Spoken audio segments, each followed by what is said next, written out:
When I started working in 1991 as the viticulture advisor, and Chardonnay was 1,000 a ton, and Pinot Noir was 450 a ton, and people were still planting Pinot, we were kind of asking ourselves, what are you doing that for? Why don't you get $1,000 a ton?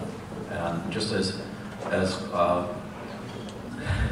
Steve alluded to, is that planting tends to follow prices. But there were always believers. There was always the people who said, well, Pinot Noir belongs in Anderson Valley. It's really the right thing. So, gosh, I'm really getting long-winded, but what I wanted to say is that I'm really happy that we're able to have the Charles Vineyard featured today, and I'll introduce our panel members. Bill Charles is the wine grower and owner of Charles Vineyard, and we're really happy to have him today with us. Joe Webb is the winemaker of Foursight Wines, and Joe is running around and finally coming to sit down.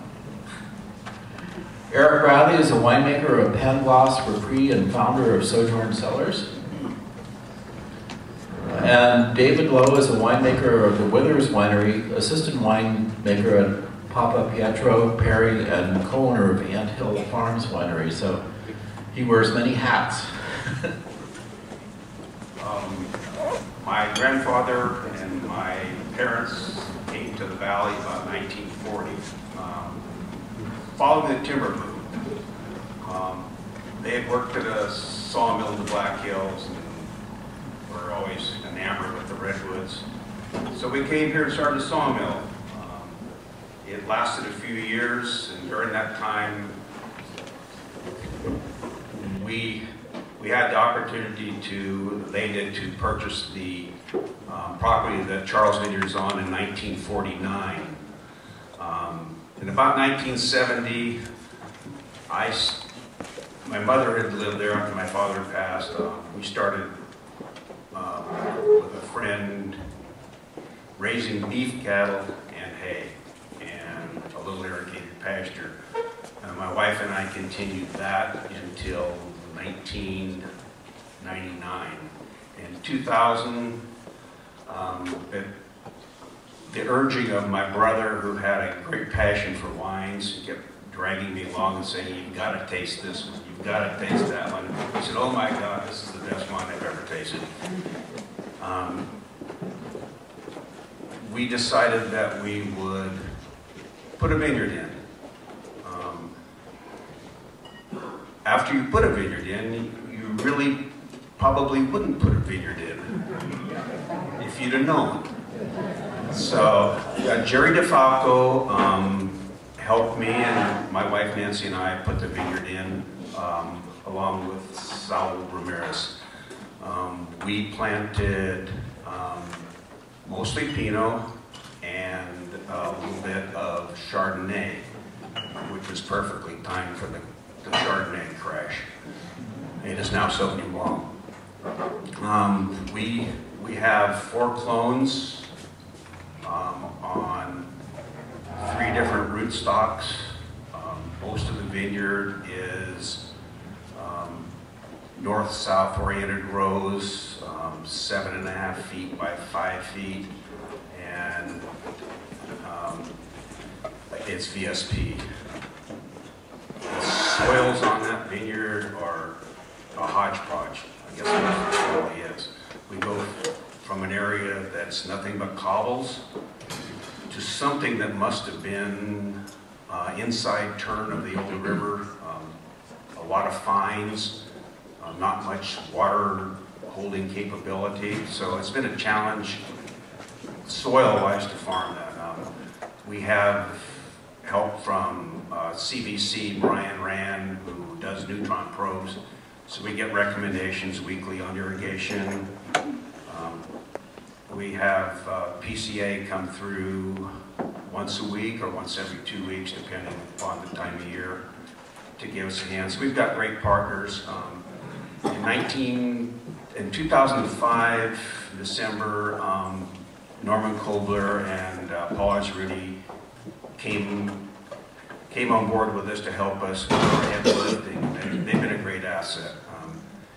After Jerry had decided that he no longer wanted to do the business, it became hard to, labor became tough, and if you can't have a crew the whole year, then you better partner with somebody who does. So that is the history of the Charles Vineyard. We now have Foursight and Papapietro Perry, Withers, and Erich Bradley, Pangloss Repris, David Lowe, excuse me, from Papapietro Perry, doing a great job with us. We're excited about the vineyards, the wineries that work with our vineyard. They do a great job.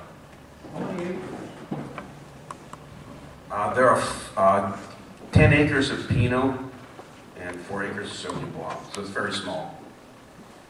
13,161 vines.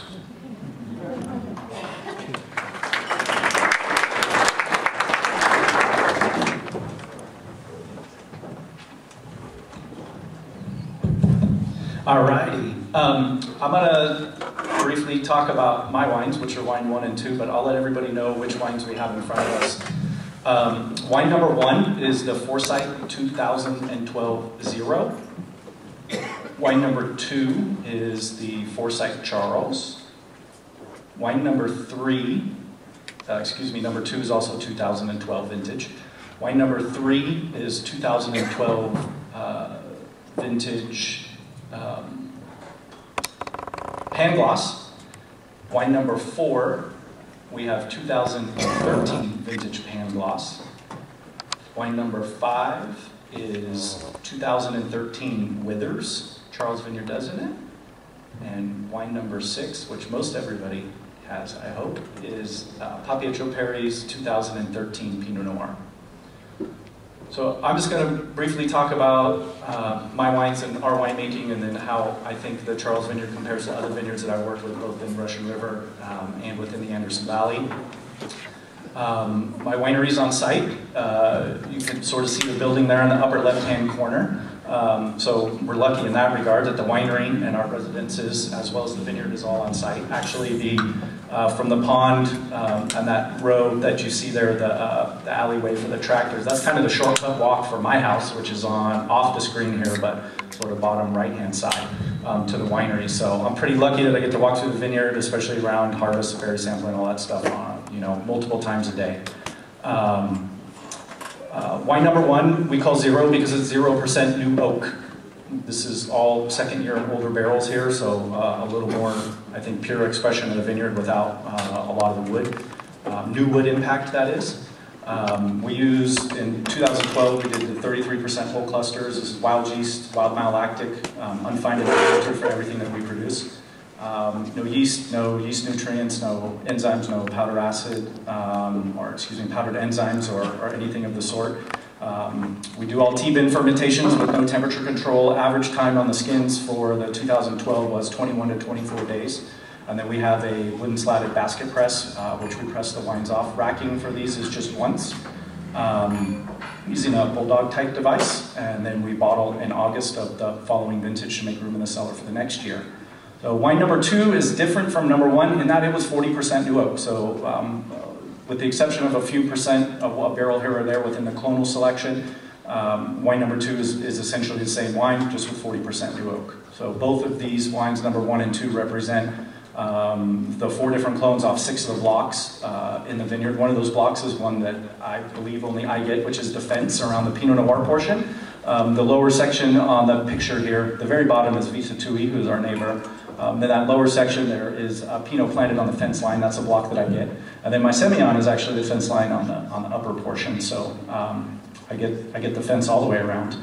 I think one of the things that makes Charles Vineyard different than some of the vineyards I've worked with in the valley, I think one of the biggest hurdles is the spring frost. We're a really cold site that backs up to Anderson Creek, which is kind of that tree line you see in the upper right-hand corner. So we do get a lot of frost, but once that part of the season is over, we have a good idea of how much the crop set is through the season.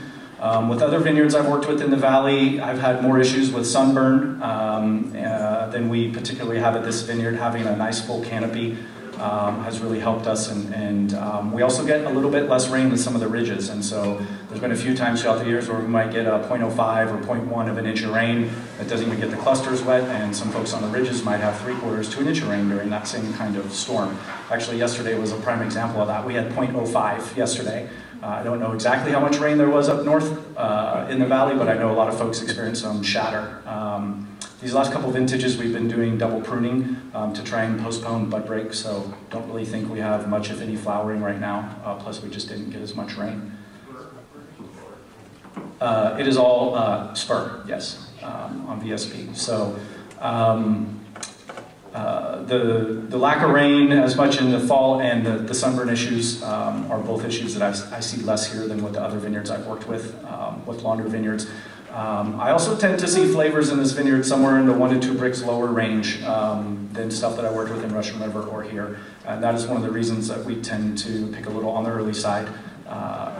This is going to be Foursight's 10th vintage, harvest of 2015, and every one of those years I am the first, at least through working with Norman and his information, the first to pick still wine grapes in Anderson Valley. So I do not have the benefit of a lot of my acquaintances already picking grapes and pulling in some numbers, and certainly as soon as I get my numbers, I pass them along to everybody else. But we pick relatively early to maintain alcohol sub 14% and some nice natural acidities, with the exception of 2 blocks. There's 1 block we have of the 114 that's got a little bit of leaf roll virus to it, so that does tend to shut down a little bit earlier and sometimes needs a little help in that department. And then one of the blocks of Pomard I do pick a little bit later as well.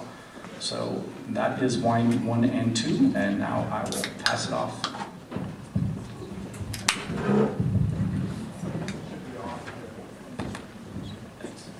Can you guys hear me? So wines 3 and 4 are for a project called Pangloss Cellars. And 2012 was our first vintage up here with the Charles Vineyard. We buy fruit for 2 different programs within Pangloss. One is the Vineyard Designate, which is what you're tasting here, for 2 different vintages, 12 and 13. And then the balance goes into an Anderson Valley blend with fruit from a few other vineyards. So part of what we're trying to solve for is identifying a subset of the fruit that we get from Bill and Nancy and trying to illustrate what we think this vineyard in a given vintage can do and make a complete wine out of it. And what we've done so far is focus on the Pomard clone. We do get a few other clones as there's fruit available in the vintage. I think we've gotten some 114 and 777 and 115. But this is predominantly Pomard in both vintages that are in front of you. Similar to what Joe alluded to, we'd like to think that our winemaking techniques are fairly hands-off and well-suited to Pinot Noir in that respect. So we like to let these things start off native. I think I let the fruit hang a little bit deeper than Joe does in general. We don't want a lot of oak on it, but we want enough to provide some structure and organize things and push some of the sweetness towards the front of the wine without it being, without sacrificing its Pinot Noirness. So those of you who have tech sheets in front of you can kind of follow along. The 2012 is 40% new French oak. The 2013 we backed off a little bit to try and let the vintage and the vineyard shine through. So we went down to 30% new. These are unfined, unfiltered. The alcohols tend to fall in the mid-14s, which is where we like it, at least for these vintages. I can foresee some vintages going lower. I can't really see any vintages wanting to go higher.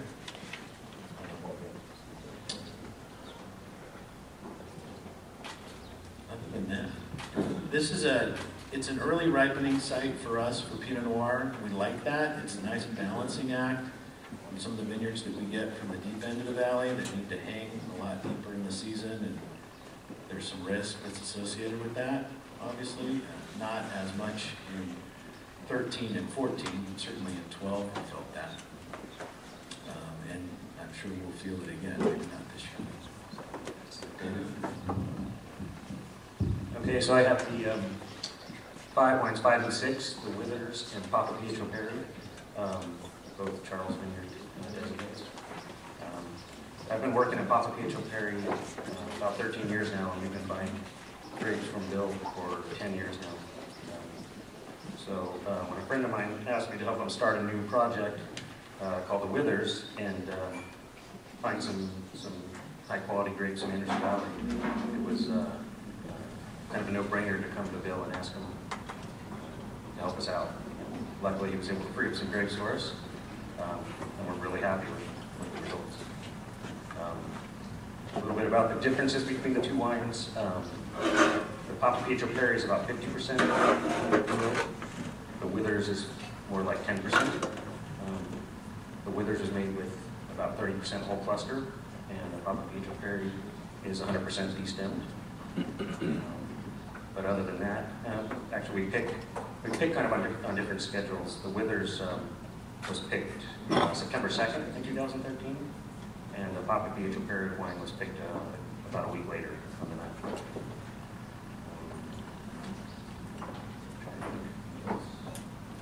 9th. They're made at different facilities, so the fermenters are much different. Papapietro Perry ferments everything in 1 ton bins, and the Withers were able to put all 5 tons into one stainless fermenter. I think that's about it. What are the price points? The Papapietro Perry retails for $56, and the Withers is $45. Or thereabouts. What's the alcohol of the Withers? The Withers is 13.7, 13.68. And the Papapietro Perry is 14.4. So you can see that the week difference in picking makes a big difference.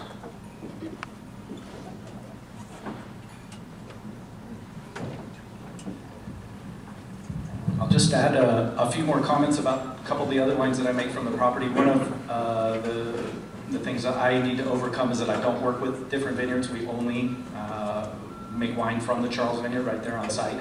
So tomorrow and later throughout the weekend, I also have done an unoaked Pinot Noir, 2013, which we're kind of debuting over the weekend.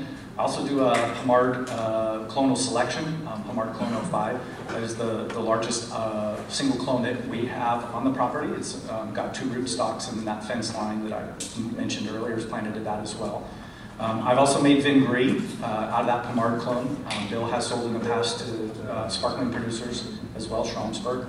So there is a good amount of versatility within the vineyard. You can make a lot of different types and styles of wines.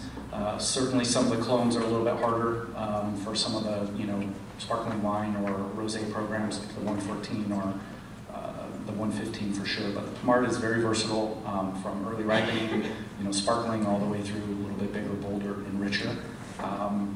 I find that the Pommard tends to take new oak a little better as well. It's just a teeny bit of a larger berry. The Skin de Jucheraceos are just a little bit different there, so I generally have a little bit more oak on that particular bottling.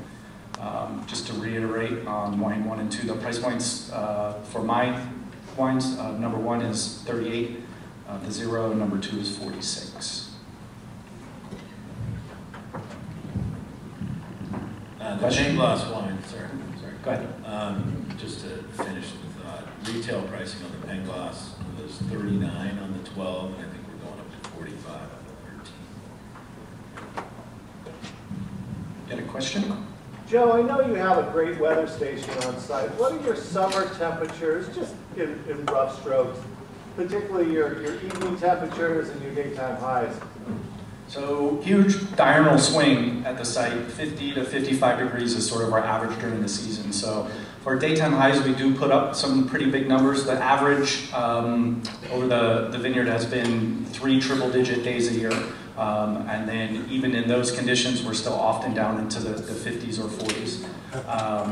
A lot of that diurnal swing has to do with the fog. And so how much the fog comes in and how much it burns off regulates the nighttime lows. We're often into the 40s at night, even in the summer. If the fog comes in real thick, that'll be more like the mid-50s or so. We definitely get the wind. Actually, from looking out the tasting room, it's something I sort of talk to people about all the time, roughly about 1:30 to 2:33-ish time frame, all of a sudden the flags we have out, start just, pinning, blowing this direction as you can see the coastal air come in. So our daytime high is relatively early in the day for us, somewhere in that, 1:30 to 3 o'clock time frame. And then our nighttime lows are generally in the 5:30 to 6 o'clock time. I can always tell when the fog comes in by the weather station because it gives me my own nighttime low at like 1:44 or something like that, where it's in the middle of the night and you can see that it never dipped below that. Generally the humidity rises drastically with the fog as that as well. So we definitely have some warm days, but the interesting thing is that if you're moving temperature 50 or 55 degrees in a day, it's not the same temperature for more than just a matter of a couple minutes. So.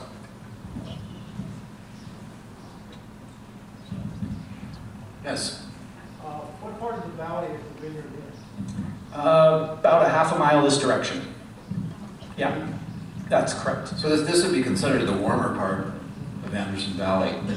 Yes, the last couple of years with the weather station, I've looked at the accumulation days within the Winkler scale, and if you do the entire season, we have cool region 2. As far as for the amount of days that I'm generally picking, that most of us are picking in, we're still within that one category, especially the last couple of vintages have been so early. All the Pinots off the vine, mid-September, and so even though Winkler tells you to go all the way through October, we don't have any fruit hanging, with the exception of the Sauvignon Blanc and Semillon, which generally speaking, I'm lucky to get to 20-something bricks.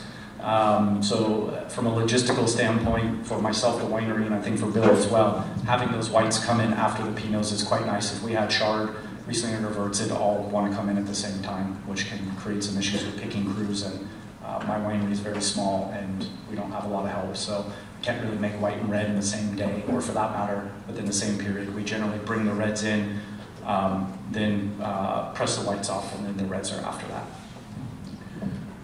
So just a comment from me, so this is really quite a wide range of styles, and I'd like to know from Erich and David a little bit about their yeast regime and also how you handle the fruit during the initial fermentation. So we start native on ours, and if we see them getting sluggish at all, then we'll hit it with some Osmanhausen to make sure that it has the resources to finish. We don't want to get it. In terms of handling the fruit, Bill's able to pick this stuff at night when it's nice and cool and get it down to us. We're making this wine down in Sonoma, town up in the hills, so it takes a while to get there, and it's always on our doorstep at about 7 a.m. as soon as we show up, so it's nice and cool.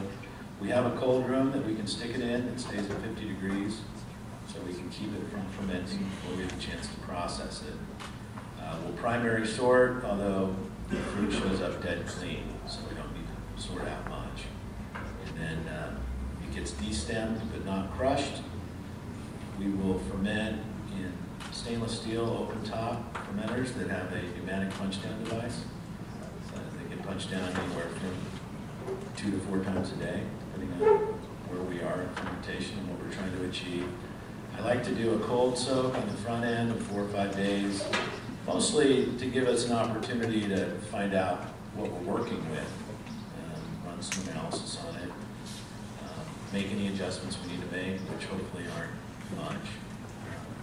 Usually have not been since 2012. And then we let it start naturally. The other nice byproduct of doing a cold soak is stuff doesn't want to race. It tends to start off slow, and we get a little more nuance and finesse in the finished wine that way. Oftentimes when we have fruit that shows up in the middle of the day, it's already warm, it started fermenting, there's a challenge to get it cooled down, and then sometimes it's difficult to go from there. Two questions, one for Bill. Average yield tons per acre, then for everybody, case quantities. Okay, so the question was average yield per acre and then case quantities for the production. Dijon close in the 3s. It's pretty hard to get a Dijon to go any higher.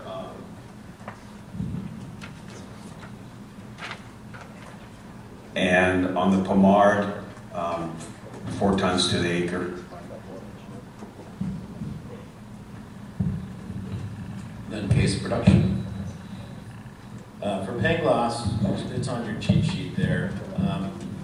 We did 250 cases of the 12 and just over 100 cases of the 13. But again, we had a lot of Charles fruit that ended up in an Anderson Valley bottling as well in both those vintages, as well as 14. So that'll vary. And there are 300 cases of the Withers and a little more than twice that for the Papapietro. Both of mine are about 225.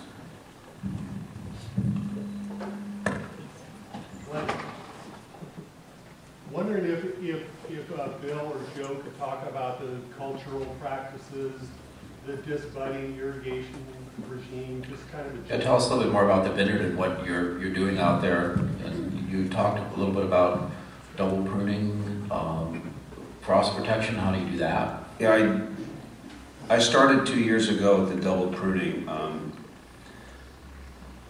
obviously to delay bud break,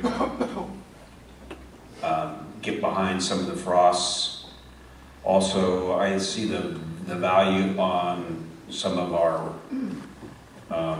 canker diseases, eutypa and stuff. I think it was in 2005 that we decided that we wouldn't till anymore, so we went to a non-till.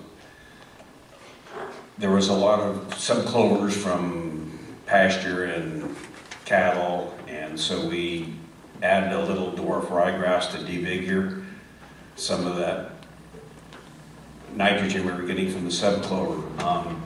But since then, I've noticed that our organic material percentage climbs we do our soil tests every other year, continues to climb, so that's a good thing. I've noticed our water permeability, the soils are not as hard. We have a chance to get in earlier in the spring. If there's a rain in the fall, you can obviously harvest. It is spur prune.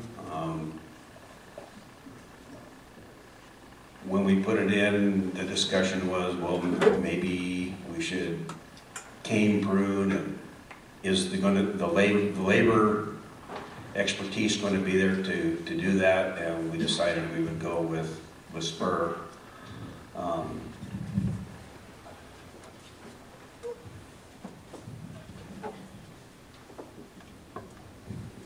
Any other questions? Are you leaf pulling around and suckering? Obviously we suckered. Last year we suckered very early to try and save any. We needed the moisture, we needed the vigor. The winter was hard on it, the drought, so we suckered earlier. This year was a more average year for suckering. Leaf pulling. On the sunny side, no. On the shady side, yes, a little, but sparing. No, unfortunately, no. And we don't do a lot of leaf pulling.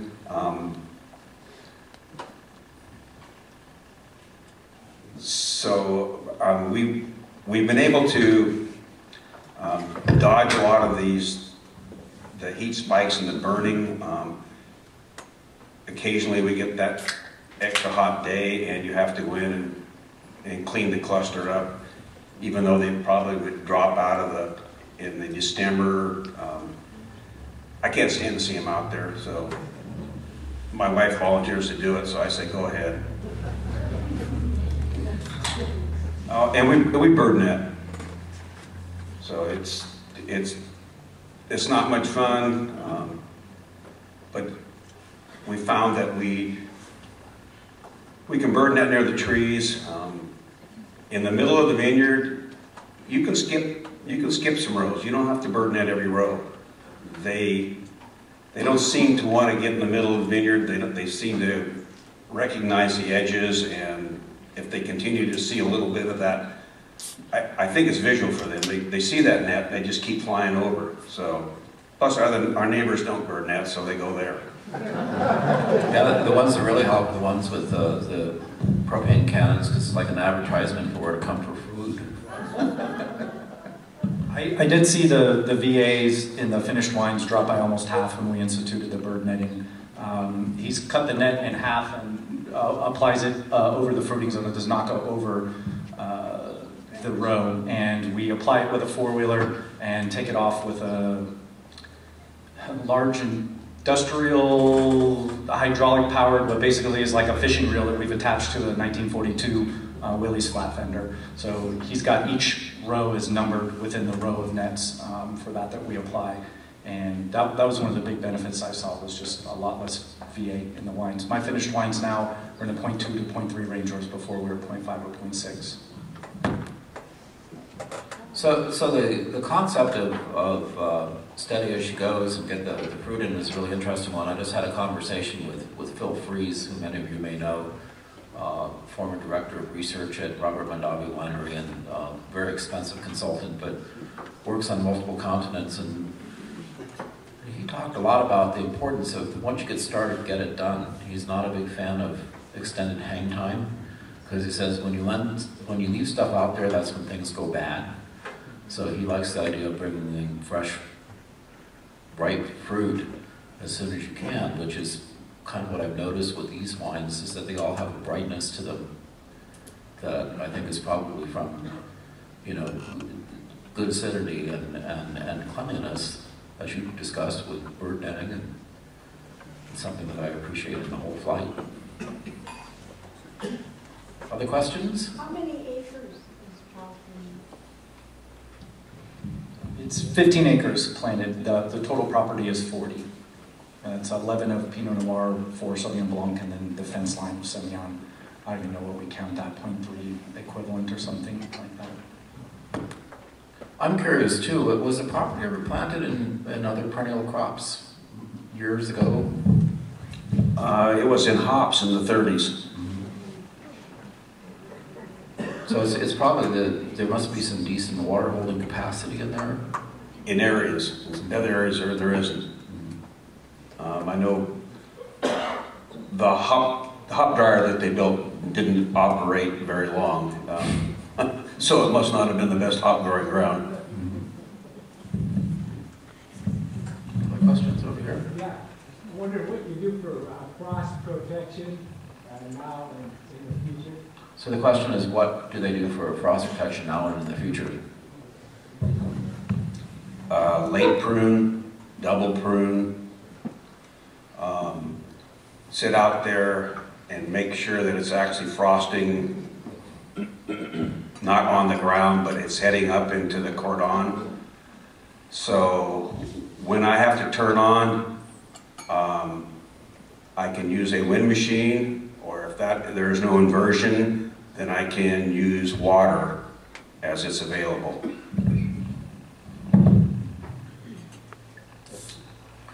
Bill, I was wondering if you might talk about irrigation differences, particularly in your Primard block and your 2 different rootstocks, and how you're using neutron probes to really monitor that, and the differences that you're doing as a result of that monitoring. Should I repeat the question so everyone can hear it? Or I can kind of summarize it. So it's about irrigation practices, making decisions for the different blocks and rootstocks, and neutron probe information, or other monitoring that you're doing in the vineyard? I have 3 probes. So one is in the 10114, one is in the silty area, and the other is in the SO4, which is cobbles.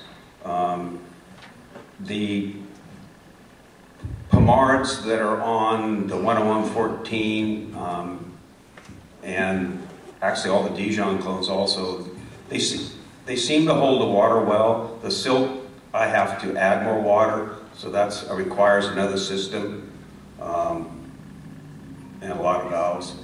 So the SO4, it mines water at a deeper depth, looking at the probe reading, and I don't have to worry about it as much. I have a little 5C that I can't let dry out in the Pomard that you're familiar with, so I really have to watch that. But the probe's been a big help. I mean, you don't over irrigate, you don't under irrigate, you just replace what's needed, you can meet the demands. It's been a huge improvement and a big success.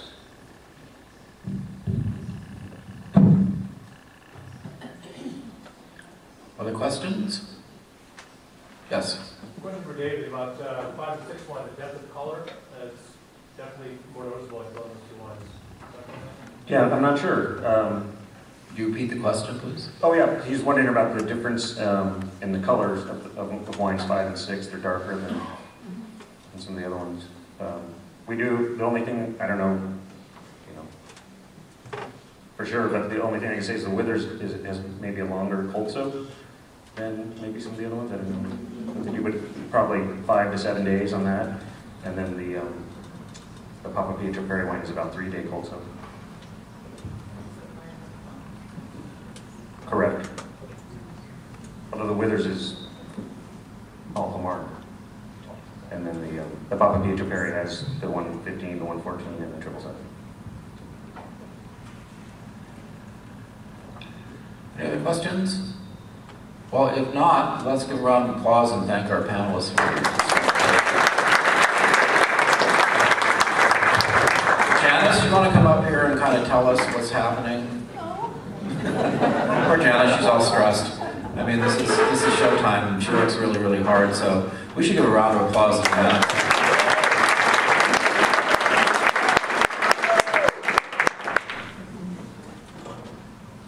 Well, it's about 5 to 12. Lunch is just on the grill, so lunch will be ready, I would say, in about 15 minutes. So probably by the time we get up and kind of get together, there's wine already on the table, so glasses are out. It's a beautiful day. Make sure that if you are going to the barbecue tonight, that you stop up front and see Lynn, and we can pre-register so you don't have to wait in line. And if you are coming to the barbecue, bring something warm. Can't think of anything else right now. What is it? Dump the wine glasses that are... Oh, of course, thank you, Mary. Would you guys all dump your wine glasses, if you're done with it, in your dump bucket so that we can clean up and be ready for the next pouring? Thank you all for coming.